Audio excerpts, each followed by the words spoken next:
שלום. רותם, את יודעת מה אני ויעל רצינו לספר לך? כן. יעל, את רוצה לספר לה? תגידי. לאמא יש תינוק בבטן. או תינוקת. איפה? פה, בפנים.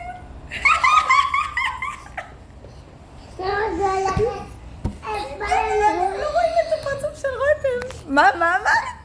אמא, איך את עשית? איך עשיתי? עשיתי עם אבא חיבוק מיוחד, ועכשיו יש לנו תינוק בבטן. למה את לא הולכת איתו לרופא? כי הוא עוד לא יצא. אבל רותם, הוא ייסה שאני אהיה בכיתה א'.